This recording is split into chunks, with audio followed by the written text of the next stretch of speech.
Hello guys and welcome back to another video. So in one of the recent patches, I think maybe not that recent, at least 1 month ago, we got the new weapon system that we have in the game, and now you can get your weapons up to red quality and increase them from the plain legendary quality that we used to have. Now every armor set and every weapon set, the offensive ones, are going to have a star level on them, and eventually if you get the max star level, is going to increase to the red quality, as you're going to see here, for example, for the Sunspear set. There are many people asking on how to go about that, if you should go for one weapon um, and keep doing that, or one armor part and focus on upgrading this over and over up to red quality, and other people that just say that spread them out evenly is going to be the best case scenario. But I think that the best way to do it is going to simply by focusing one thing at a time, since the more stars you're going to get on the weapon, the increase in stats is going to be bigger every time, and it's not going to be a base value of like 5% every upgrade.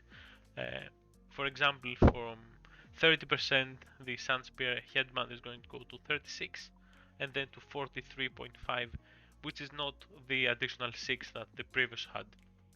And if we go on, as you're going to see, the increase is big compared to the first star.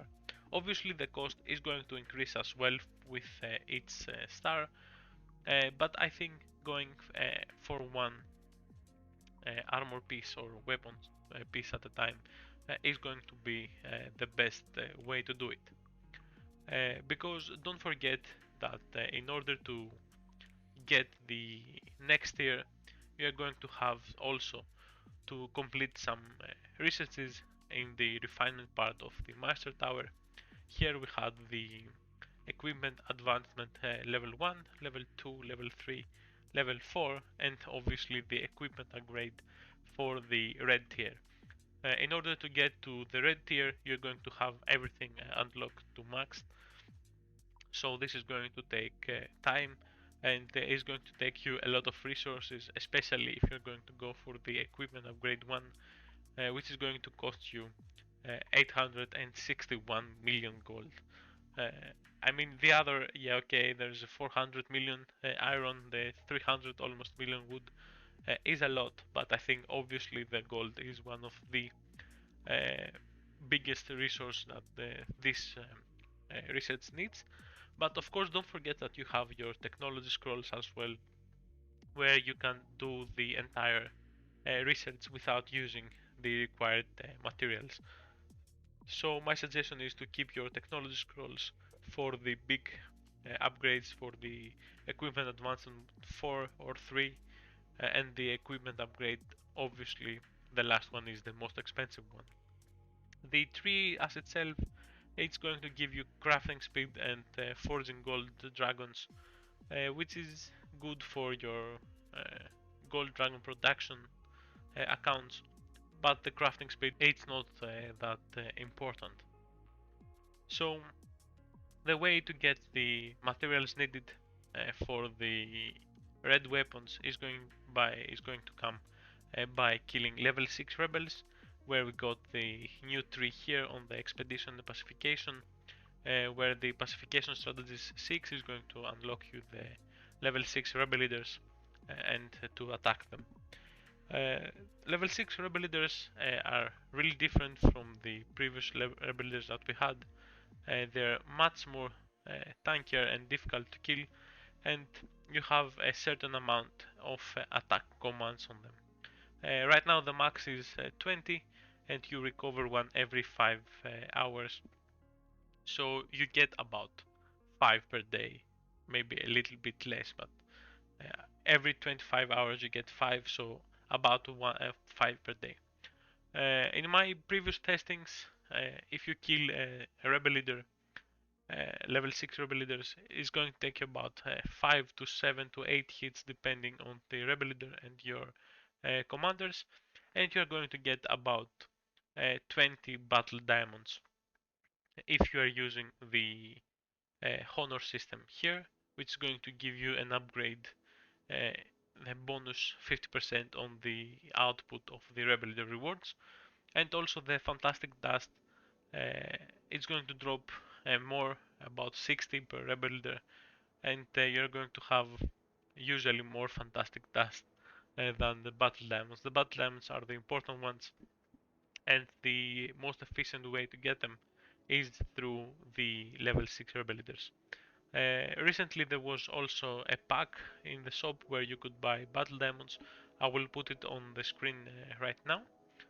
And also on the recent CCS update, we got some rewards for the fillers of the alliance that wins, or just kills troops. It doesn't mean you have to win, where you can get some battle diamonds here as well. So I think we're going to get more and more ways to increase your weapons, and the way to get the battle diamonds is going to be more and more easy, since you have to increase a lot of weapons and armor sets in order to get the best out of them. One small comment I want to make is the Royalist Kingsguard set. They write here the cheap glorious, as many say. If you're going to get the 3 weapons that needed 1 star, you can increase uh, the corresponding set on the Royal Kingsguard set, and it's not going to cost you anything. So if I had all 3 jewels 1 star, I could advance the Lofty Crown of Honor by 1 star, and it's not going to take me battle diamonds. Many people think that it's going to cost you here as well, but as long as you increase the 3 required parts here, it's not going to cost you any battle diamonds or fantastic dust. So as I said, I think the best way to go for the weapons is to increase one weapon or armor set each time. Go for the maximum amount of reward that you can afford at a time, and eventually work your way on the stats that you need. For example, here I'm going for the infantry attack, and then I'm going to go for the infantry health from the Sunspear headband, and get some infantry attack as well from the jewel set on the Sunspear. So I think that it's a pretty self-explanatory guide. There is not many hidden features on the event for the red weapons. I just hope that we got more opportunities in the future with events to get some battle diamonds and increase our levels on the gear, because I think right now the process is really slow for medium to low spender accounts. So thanks for watching this small guide. I think it was shorter than usual. I think I'm below 10 minutes, so I don't bore you guys. So thanks for watching, and I see you on the next one. I'm waiting and always hesitating. Kryptonite desires set my heart afire. Heart on fire. Set my heart afire.